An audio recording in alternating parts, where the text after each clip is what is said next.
Hey, John, how are you? Hey, long time no see. I know, I know, I How's it know. going?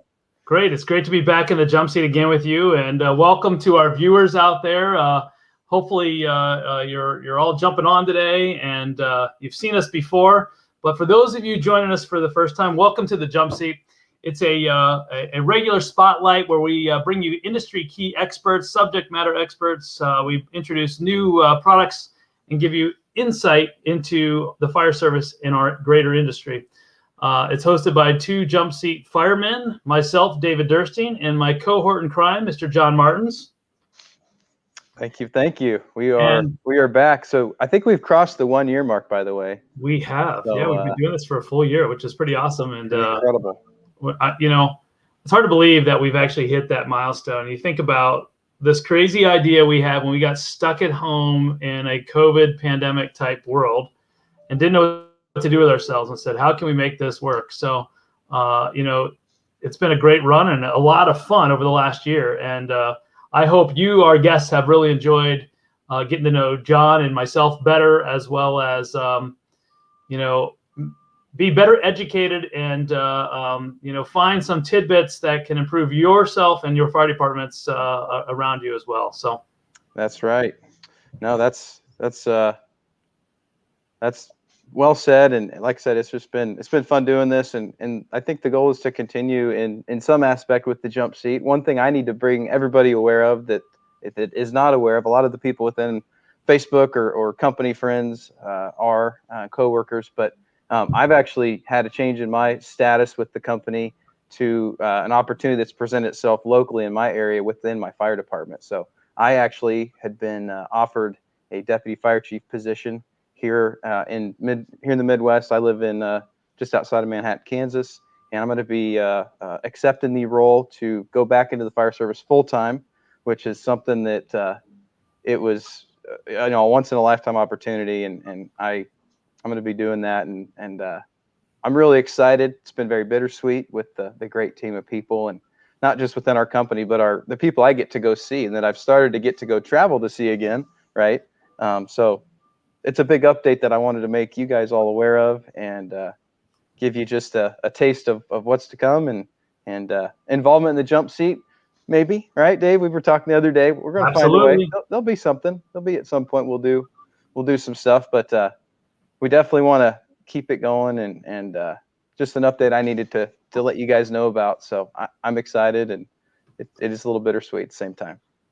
From that standpoint, I'm disappointed to see John make a transition away from IDEX Fire and Safety, but I congratulate him on this incredible opportunity, and I think he'll do a great job as a district chief. And really, if nothing else, I think you could even maybe look at the last year as training for you on the job with all the various incredible wealth of knowledge guests who we had here providing insight and education to you, John. I wish you the best of luck there. But for all you jump seat followers, don't worry. This won't be the last time you see John on the jump seat. We're working on some stuff here and going to keep him involved as well. And so with that, you know what, John, tell me what's happening in the fire service today in your neck of the woods. Yes. And sorry about the noise. I've got some construction going on outside, and there's nothing I can do about it. So I'm not going to go stop them, in other words. So if it's too loud, let me know. I'll mute. But let me get a screen share going here. And okay, can you guys see this?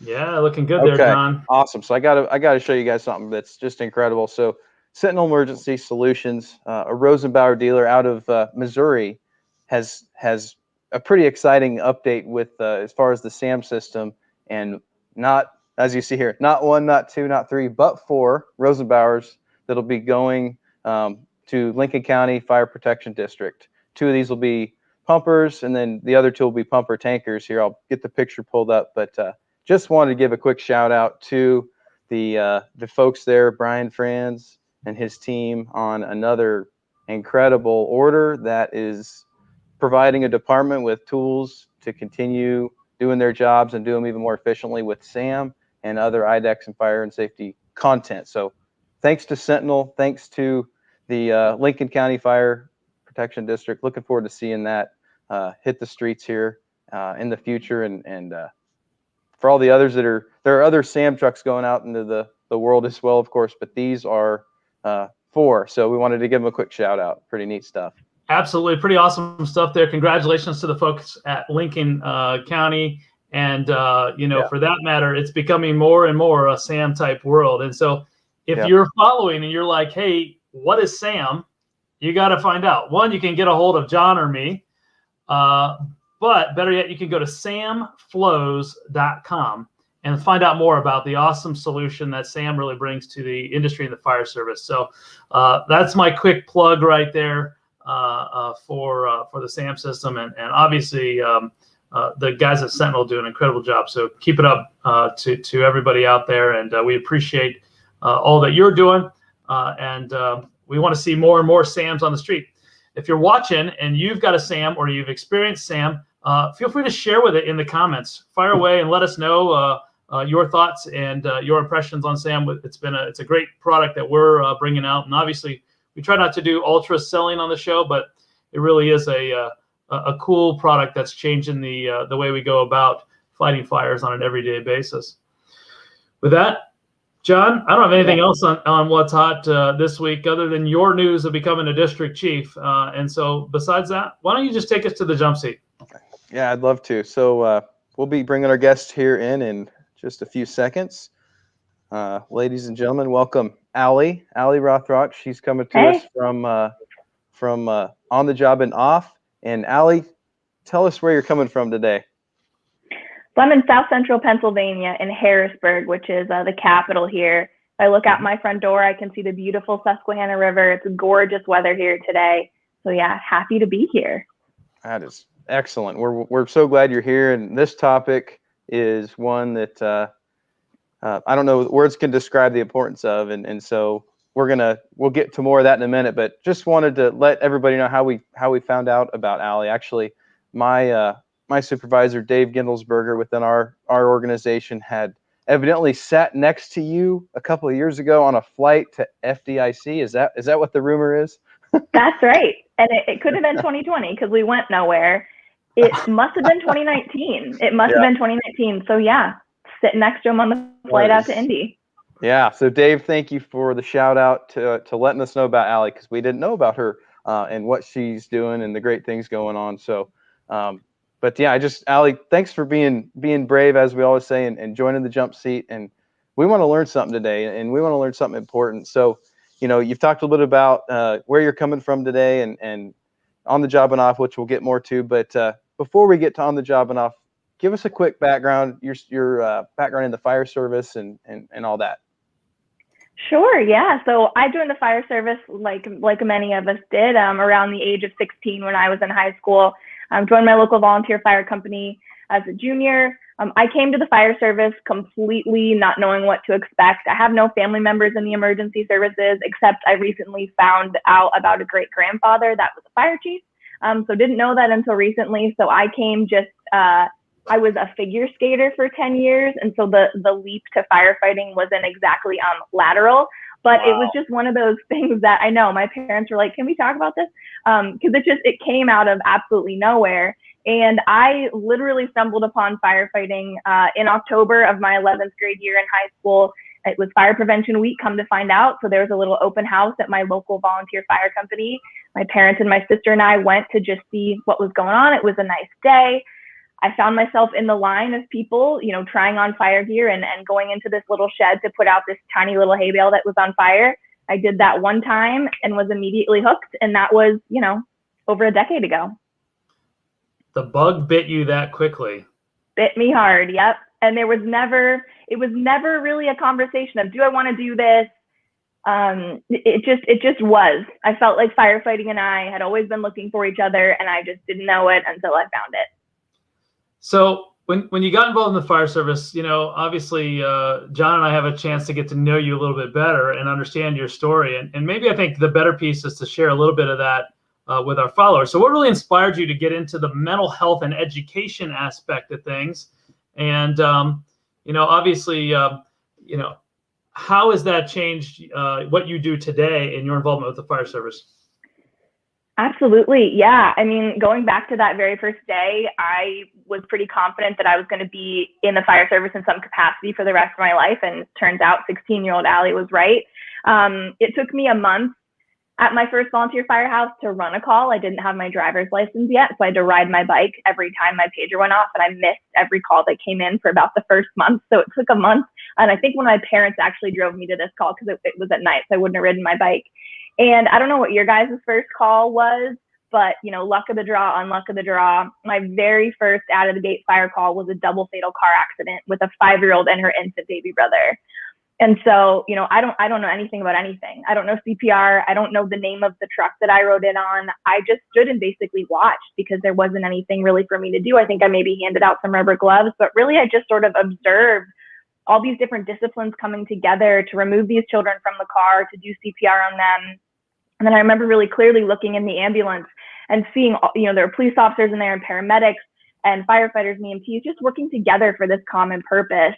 And I was so really struck by that and couldn't wait to get back to the firehouse because I was so sure that someone was going to tell me what we do from this point forward. Like, what do we do with the memory of 2 dead children? How do we carry that forward from that night? How do we help ourselves process? Now, this was back in 2005, so CISM teams and peer support wasn't like it is now, but even then, there wasn't even an acknowledgement for all of us about what we had just seen. And I remember watching everybody take their gear off, and again, it's my first call, so I'm just basically mimicking what I see other people do. Okay, we go to our lockers now, we take our gear off, and I'm just kind of following what other people do, and I'm seeing these firefighters, like tears streaming down their face, just take their gear off and go home. There was no conversation, there was no acknowledgement. And that call was really formative for me, not necessarily because of the tragedy, although, I can easily recall those memories. They never sat in my brain in a way that was harmful or unhealthy. But that call was so formative for me because of the lack of care and the lack of resources that there were immediately available for us in those moments. And so, fast forward, I'm running calls for a decade, and I'm running more and more calls like that. And there still just really wasn't much in the way of mental health, accessible, highly effective mental health education. It wasn't there. And so I saw that from my very first call, and I never really forgot that lack of acknowledgement. And so when I joined my very first firehouse, like I said, I didn't really know what to expect. I knew what firefighting was from TV and movies, which we know is, super accurate. And so I just sort of hit the ground running and wanted all the firefighters there to teach me how to be really good at this job, because I thought I was going to become a career firefighter, wanted to go get my fire science degree after high school. And firefighting and we just kind of fit. But what I didn't understand at that first firehouse was that this stereotype existed for me there, and it didn't matter how I wanted to be treated or how I wanted to be seen. These firefighters thought they knew how I was going to walk and talk and act and be okay with being spoken to, just based on how other female firefighters had been when they came through that firehouse. And it was very transactional for me there in the beginning. If you allow us to do this thing, or if you concede to these horrible, disgusting suggestions that were said to me, then we will train you, then we'll teach you how to do this. And I'm so grateful that I was raised to know that was, to put it politely, nonsense, that was something that I didn't have to give into, and that I knew that I could succeed exactly how I was. And I also believed in the goodness of firefighting so much. And I just really thought, this can't be all that there is. There has to be a firehouse where I am safe, where I am, respected at the bare minimum, and that I can just do this job that I love. And so I was at that firehouse for, 11th grade, 12th grade, high school. Then I went away to get my fire science degree. I experienced a lot of cumulative trauma in my first couple of years in the fire service. And as I started to speak and share my story after publishing my first book, Where Hope Lives, covers right there, I started to really integrate mental health education, going back to that first call. And then also in 2012, I was given the much needed diagnosis of post-traumatic stress disorder, because the experiences that I had had in my first couple years in the fire service, including a sexual assault turns out those things accumulate and sit in your brain in a way that has to be squared with. And teenage Allie thought the way that you overcome those things is just to pretend like they didn't happen. And when I stopped being able to kind of outrun, out-busy, out-ignore those experiences, I got the really good, very effective mental health help that I needed. And that kind of put my life on a trajectory to want to be an advocate for other people, started sharing my story more and more. And that's how On the Job and Off was born. I couldn't keep up with the requests that were coming in for me to come and teach my mental health for first responders course. You know, I couldn't be in Texas and Alabama at the same time. And so I was like, I still want this education to be accessible. What can I do to make it so you don't have to be sitting in front of me in a conference room to learn the stuff that I'm teaching? And so we decided to put it online, and that's how On the Job and Off was born. Yeah. And I'm going to give a quick link in the comments. So for those who want to hear more about Allie's story, which is incredible, and it's at length in this, there's a TED Talks where she did a stellar job of for one, a TED Talks performance is, for anybody who doesn't know, it's not just like you get up and talk for 5 or 10 or 15 minutes. It is far from that, is it not, Allie? It is stressful. And It is very specific on how long you can talk, you know, what you can, it's basically like a monologue. You know, when I get up and do presentations, I have slides, I talk at these points, but it was a memorized monologue of 13 minutes. And I can tell you is the most stressed I've ever been in my whole life. And we did put it in the comments, so I know it's on the title there, but go down, look down below, and if later on you might check it out, because it really helps to me connect the dots of why you're doing what you're doing. So yeah, really, it's a pretty powerful story, and obviously an awesome opportunity to be on a TED Talk there and in and of itself. So yeah, that was a dream to do it. So Allie, when you think about now, you know, the incredible journey you've been on, right? But you also got the chance to learn more about the fire service and really the mental health aspect of the fire service as a whole. How are we doing today? That's a great question. And really, after I got the mental health diagnosis that I needed in 2012 and I started to get better, I was really passionate about being more educated so I could help first responders that had experienced trauma. Because one of the things I've learned in all the certificates that I've gotten and the you know, degree that I have in psychology and crisis counseling, I learned that trauma is trauma. The circumstances of what happened, the details might be different, and the differences matter to us because our individual stories matter. But the way that we carry negative things that we experience, adversity, it's really similar. So if your adversity happened in your house when you were a child, or if you experienced something on a fire ground that changed the way you see the world in a way that is harmful or maladaptive to you, that trauma can be processed and talked about really similarly. And so I started to, like I said, share my story more and more. And over the years, I started in 2010 after my first book was published. And over the years, that training really morphed into me putting in a lot of the crisis counseling and psychological things that I was learning to try to create mental health education, like I said, that is highly effective and easily accessible. And so I think that the fire service has come a long way because of really this one example that I have. And it's that, you know, in 2010, 2012, even 2015, I would submit to speak at these conferences in the fire service, and they would say like, no, we're not really interested in behavioral health. I am now keynoting those conferences with the same topic. And so that shows me that there is a tide that's changing, that people are being more willing to look at these things. And I think, I'm hoping that the culture is shifting away from this belief of, if your mental health struggles, you can't do the job, to where it should be, which is that we as human beings are not built for this chronic exposure to other people's trauma. And that's going to wear on us if we're not paying attention to it and don't have really substantial ways to help us process that. I always want to be really clear on the fact that I'm not saying every first responder is going to struggle with their mental health or that any of this is inevitable, but the culture is something that we have a say over. We can control that. And so being willing to talk about things like how our sleep is impacted, calls that are sticking in our brain, how that's affecting our home life, our relationships, our sleep, our eating. These are all things that can help us continue to create that culture where these things are more willing to be talked about. So it's a progression. It takes time. It takes a phase of kind of intentional effort. Intentional effort. Yeah, intentional effort, right? And people always say, does, the leadership, or does it come from the boots on the ground? It's really both. I think both groups need to be educated. Hi, Jason, friend from Canada. He taught me vehicle rescue at FDIC.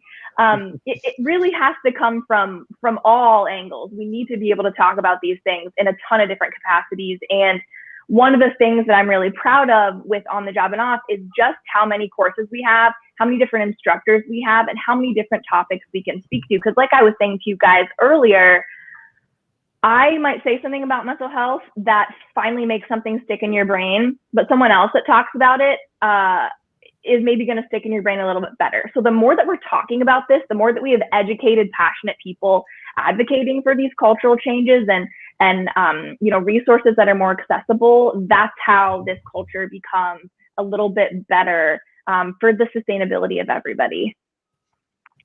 Yeah, that's just paramount. And like you said, it's probably hard, for someone who does understand it like yourself. It probably at times feels like you're crawling, how slow you want the understanding and pushing a boulder up a hill. Yeah. That's it. Yep. That's exactly what it is. Yeah. So kind of changing the focus just a little bit. So if we're talking about, for those watching and listening and for each of our fire departments, taking it home a little bit here in this it's a short setting to be fair, but let's talk a little bit about warning signs maybe. What are some of those warning signs for you, for me, for Joe, for, whoever it might be in the firehouse that maybe is typically blind to this, or is just, grew up and tough, I'm fine. What are those warning signs we need to know? Into a lot. Yeah. Well, I mean, the simplest answer is that it's going to look different for everybody. But I think hopefully a part of this, it's not really a change in the culture, because I know change is hard and we resist it a little bit, but more of an evolution of our culture. Hopefully we are getting to a place where we are able to be more aware of our coworkers and more aware of ourselves. So yes, sometimes the emergency services, it's just a job. Like any other job, sometimes we like it a little bit less than we did when we started. But hopefully we all can get to a place where, like, I might think, we ran that call about 2 weeks ago, and John still doesn't seem like himself. He usually shows up to work, he's laughing, he's joking, he's busting on everybody. And I noticed a change in him from that call, and he hasn't gotten back to himself. And hopefully, first and foremost, that's something that people notice. And if we do notice that, what do we do about it? And I know, like, broaching that subject, like just asking someone how they're doing, if you've never done that before, it might be really hard. It's like, it's as natural as breathing for me because I do it so often. But I know that if that's something where you're kind of in that place of like, I want to talk to that person, but I don't know what to say, or don't want to say the wrong thing. If someone does open up to us about something that they're struggling with, a great response is always just, thank you for telling me, or I'm sorry to hear that you're struggling. Hopefully you will know some of your local resources, and for some areas of the country, which is, to be fair, most that don't have a lot of resources, that's where we find our on the job and off students, because we have a first responder assistance program that we're going to be launching very, very soon, that is full of clinicians that have been trained to work with first responders. We have all of these resources. One of the first things that I ask a first responder if I'm responding in a critical incident stress management capacity is, how are you sleeping and how are you eating? Because changes in those two things is usually, that helps me gauge where that person is in terms of how fixated are they on something that happened in the past that is still feeling very present for them. Our bodies are really, really wise. Our bodies know where our energy is needed. And if we are incredibly preoccupied with something in our minds, our body is going to pull energy from things like sleep and like our appetite. And so, I've been to line of duty deaths. I've been to officer involved shootings, things that have the potential to cause really extreme stress. And, I meet with those first responders for days, weeks, months, sometimes years at a time. And I can gauge how people are doing usually by how they answer those two questions. And But when you say sleep, real quick, when you say sleep, Yeah. you're not saying how many hours are you trying to sleep. It's how are you sleeping? Is that right?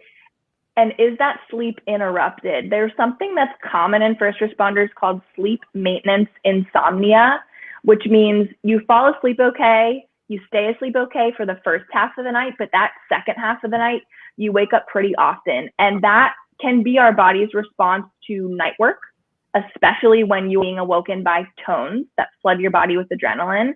And so it's not necessarily like how fast do you fall asleep, do you need melatonin or things like that, but can you stay asleep? I also am always really interested in dreams. Are people dreaming about something, a call or something like that? Because like I said, our bodies are really smart, and if we need to process something and we're not letting ourselves do it when we're conscious, it's going to come out in our dreams.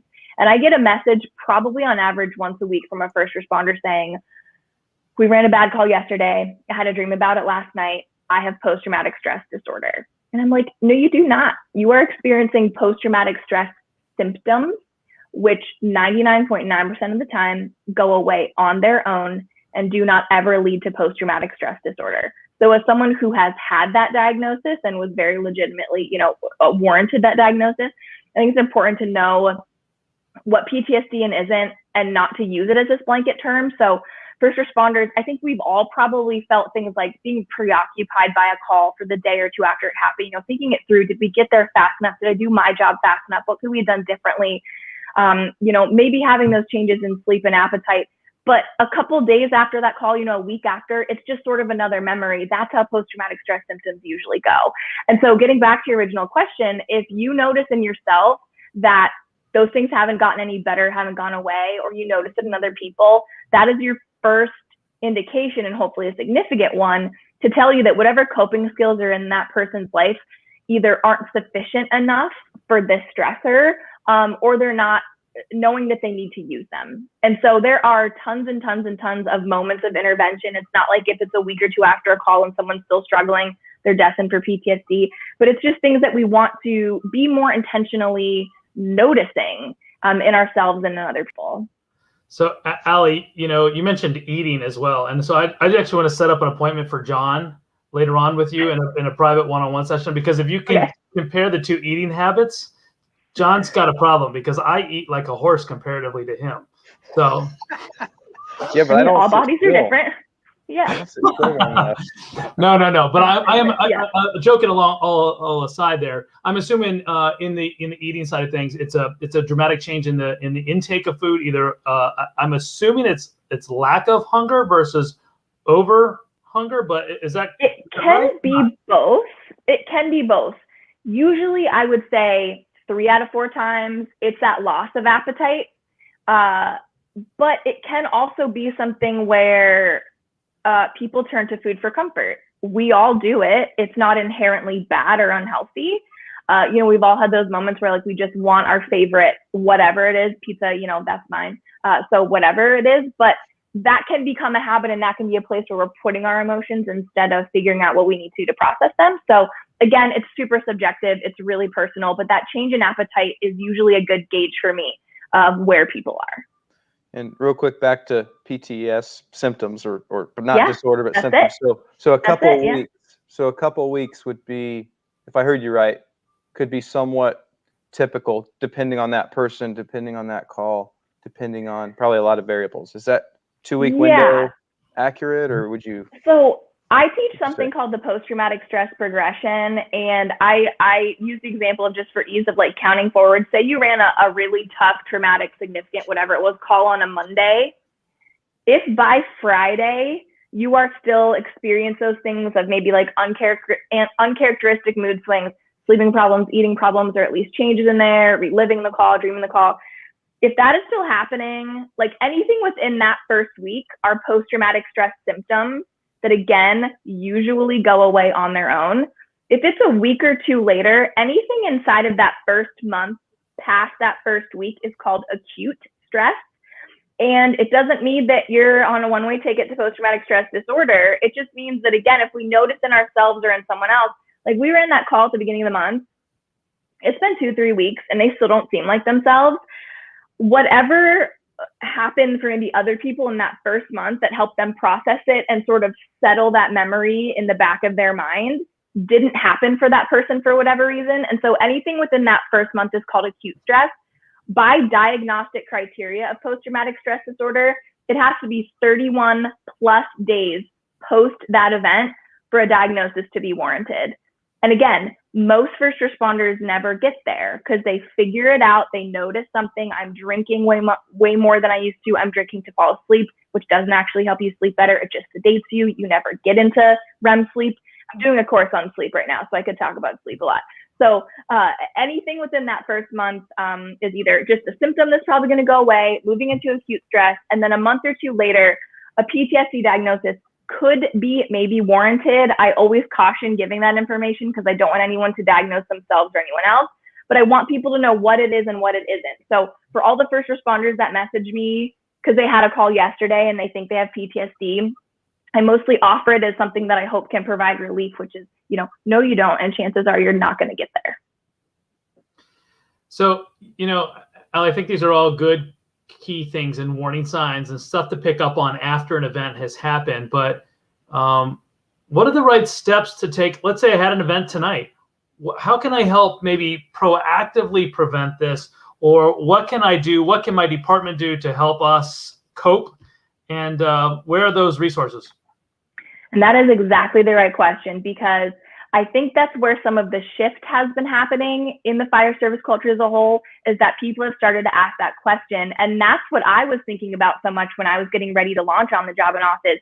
What if we just didn't have to react to things? Because that's not how the fire service does anything else. We don't figure out how to fight a fire while we're in a house that's burning. We don't figure out how to use, our jaws of life when we're at a car trying to cut somebody out. We train ahead of time, but that's not how behavioral health or mental health stuff usually works. And so that's exactly the right question. And that's what I try to get leaders to think about too. When we think about things like post-traumatic stress symptoms and just the very fact that people aren't educated to know that we're probably all going to experience them at some point. They are going to go away, and then not panic. People freak out. I have PTSD because I ran a call yesterday. You don't. And that panic is what sometimes hinders that processing process. And so what's really, I think, crucial is to get everybody on the same page with what things are and are not, and what language to use about things. Again, when people use PTSD as this blanket term, we're eliminating the possibility of talking about post-traumatic stress symptoms, which is going to be much more common. And if we know what they are, we can help ourselves work our way through them. And so that's one of the things I love about On the Job and Off is that, most of our members come through their department. So a chief or a training officer says that we have this many firefighters, whether it's 5,000 or 5, we want all of them to have access to your courses. And that's 24/7 for 12 months. And so we have an awareness level, an operations level, and a technician level to kind of get people to move through things and start with some foundational education before they get up to our technician level. We're putting more courses out as fast as me and the other instructors can write them and film them. But having that training ahead of time, then when something happens, everyone is on the same page. Everyone is using the same words. Everyone knows, what post-traumatic stress is and what it isn't. Vicarious trauma, cumulative stress, compassion fatigue. None of these things are permanent states of being. Like, I've been in compassion fatigue. I've experienced vicarious trauma. That wasn't something that lasted. But being able to know what that was and to know what to call it and to know how to talk about it is something that helps us all as a culture move to that place where these things are much more normal. And so that's what I love about On the Job and Off is that, people take our courses at 2 o'clock in the morning, 5 o'clock in the morning, they come back from a bad call and they watch the course I wrote called Had a Bad Call. There it is. That was designed basically for thinking about what did we need all those years ago after we saw those 2 dead children. It is a brief course. It's not very long. And I will have fire chiefs send me a picture of all their firefighters sitting in their training room, and they'll be like, it's 5 o'clock in the morning. We just got back from this bad call. And we're all sitting and watching your course on Had a Bad Call before I let these people go home. So we can all know what to expect, what's normal, when does it become something we might want to talk about. So having all that education available that's really easily accessible, for me, I think I created this to fill that gap so we didn't have to be so reactive all the time. We could get people on the same page ahead of time. I think it's a great thing, and obviously you guys see it there on the screen. You know, on the job and off.com. It's the simple link. You know, I would say, Allie, if people, I do have it up at the bottom here. If you guys have questions for Allie, feel free to comment right now, or you're more welcome to reach out and shoot her an email. Her email is there, and I'm glad you're able to give us your email, allow us to share your resources with everybody else. So let's just say, hey, Allie, I want to reach out or I want to get involved with on the job and off.com. How can I, either get the resources I need, maybe give me a quick little tour where I need to head, and two, the other avenue is, you know, what else can I do if it's me that maybe wants to help contribute to you and what you've got going on there? Absolutely. Yeah. So the very first thing is there, if you see up top, the second little thing in there, yep, individual memberships, and then see where it says department membership. That's how most of our people come. If you click there on department. The dispatcher? Go over one more, department request. Okay, there we go. Sorry. Yeah, no, that's fine. We just changed the banner, so I haven't looked at it that much since we changed it. So go ahead and click on that. And usually that is how most of the people come to us. Yeah, click on any one of those. They'll get you there. And so fire chiefs go on. We have dispatch centers, we have military bases, we have EMS companies, and they fill out this form, which directly goes to our membership team. It asks basic information like how many people do you want to have access to the courses, that's the department size, where you located, how to contact you, etc. This is how most of the people come to us. They fill out this form. It goes to one of the members of our membership team who reaches out and talks about how to get everyone on board. It's a very easy process. Sometimes the online thing freaks people out, but it's just as easy as how many people do you want to have access. We offer bulk discounts as soon as you want more than one person to be on board, and so the price per person gets less, the more people that you have. And one of the things that I was really passionate about when we started this was making this as cheap as possible. I know firehouse budgets, especially volunteer firehouse budgets, and I didn't want the price to be a barrier at all. And so sometimes people look at this and they're like, you could be charging a lot more. And I'm like, yeah, I know, but that's not the point of this. The point of it is to make it as accessible as possible. And so all the information that you could ever need and want is on this website. It's going to be adapting a little bit as we move towards the sort of relaunch of our membership platform that'll be happening by the middle of July. With all of these new courses, we're putting out a new health and wellness series that's going to have the sleep course, fitness, nutrition. We're working with doctors in disaster mental health. We have all this really cool new stuff coming up. And the only other thing I wanted to mention was, you see that blue banner down there at the bottom. I did launch a course at the end of last year called the CARES Project, which is child abuse recognition and reporting for the emergency services. When I finished my psychology degree, my internship was done in partnership with detectives providing crisis counseling for child abuse investigations. I realized how many first responders had no idea how to report child abuse, what neglect looks like, how to report trafficking. So I created this course in response to that. It is completely free. We have first responder students in every single state and Canada. This course has been taken all over the country. And in response to that, I launched First Responders Care, which is a nonprofit where CARES is now housed. So any and all resources are available through this website. If you have just a general question, feel free to email me, Ali, A-L-I, at onthejobanoff.com. We are rapidly expanding our team as fast as I can hire people. So you might not get a response directly from me, but you will get a response. Such good stuff, Allie. I can't, like I said, words can't emphasize the importance of this topic. And just thank you. Part of owning it is saying, hey, I'm a human. I have chemical limitations in my brain to some of the things I might see. It takes a little bit of ownership, and we all just need to have it. So. And humility as well. Humility. Yeah, and I don't know where we got this idea that like we have to be fine all the time, or we have to be completely independent and never need anybody. Like that's not how it goes. And especially in the emergency services, we think I am the problem solver. I show up and I solve other people's problems. If I have a problem, you know, I have to be able to solve it on my own. And that's just a belief that's not serving us. And so we can make choices, you know, immediately today or the next time that there's a call to open up our mouths and talk about things that are bothering us. I often say, if it was possible to out muscle trauma, I would have done that, because no one's tried harder than I did, but that's just not how it works. You have to figure out what's up, and you have to figure out what resources you need. So all that info is on thejobanoff.com. So Allie, a comment did just kind of come in here, and Sure.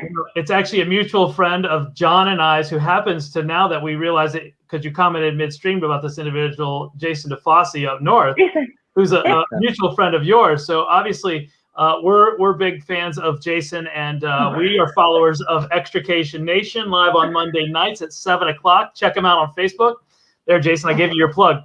But that being said, he threw an invitation out right here on the show for you to come be a part of Extrication Nation. And you know what, Allie, I'm not going to speak for you. I'll let you follow up with Jason directly. But I know you've provided a great insight here. And Jason, he deals with a lot more of those the responders on the extrication side that are, in fact, dealing with a lot of the trauma day in, day out. And if you could spare some time, I would give you a plug to be on his show as well. Yeah, shoot me an email, Jason. I know you have it. I think we've emailed before. So yeah, shoot it over and we'll get it scheduled.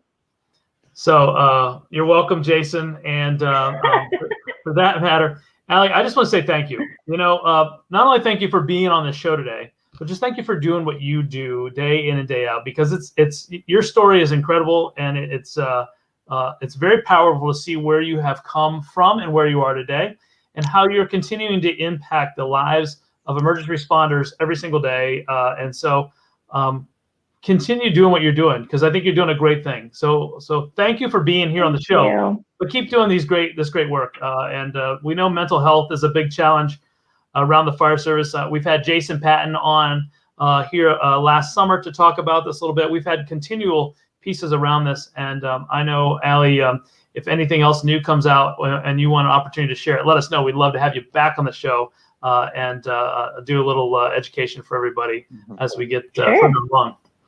Yeah, you got it. Thanks so much for having me, and thanks for everybody that watched. All right. Well, take care. We'll see you later. Thanks, Allie. Wow. So, that was excellent. Another great show, John. And for those of you guys who didn't catch it, Allie's comments, email is there at the bottom. If you want to follow up with her directly, a great resource. Her website, onthejobanoff.com, is also another great resource as well. So, John, it's been a blast doing the show with you for a year now, and I'm going to miss you on a regular basis, but hopefully we get you back on here real soon. For those of you who don't know, John this is actually his last few hours with IDEX Fire and Safety. And so I want to just say, great working with you the last several years. I'm going to miss you on a regular basis, but we know you're going to be back on the jump seat.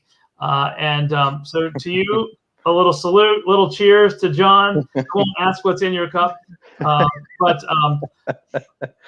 good luck with you, District Chief Martins. Deputy Chief, to be clear. Sorry, Deputy Chief. That's all right. I'll get it right one of these times. I'll be starting here in a little over a week, and I'm excited. And again, thank you, David, and many, many other people within the organization and outside for helping train me, educate me, and get me to this place. And like I said, I will be back on the jump seat at some point. I'm not going to promise Dave what date, what time, but it will happen at some point, and I'm happy to do that because I've really enjoyed it. And nonetheless, thanks to all the viewers, and we'll be seeing you again. Appreciate everybody more than you know. Absolutely. And for all you followers out there, thank you for being such loyal followers to the jump seat. We look forward to seeing you in 2 weeks. So we're not here next week, but we're here in 2 weeks. I think it's the 28th of May, right there before the Memorial Day holiday, I believe, or right around the Memorial Day holiday. But we're going to have another great show for you. And I got a guest co-host who's going to be on. So I can't wait to have you all back in 2 weeks. So with that, John, I'll let you close it out, wrap it up one last time from the jump seat here today. You bet. Sorry about the noise outside again. Anyway, for those who haven't, please follow the jump seat through Facebook, and we're also on YouTube, and feel free to share and let us know of ideas you have. We have not, I guarantee there are more people out there to learn from, and we have only scratched the surface. And so, as a student of learning myself, I want to learn more. So let us know some ideas of how we can all learn more through the jump seat. That's all I've got. It's been wonderful, and we'll see you guys later on. Thank you. See you.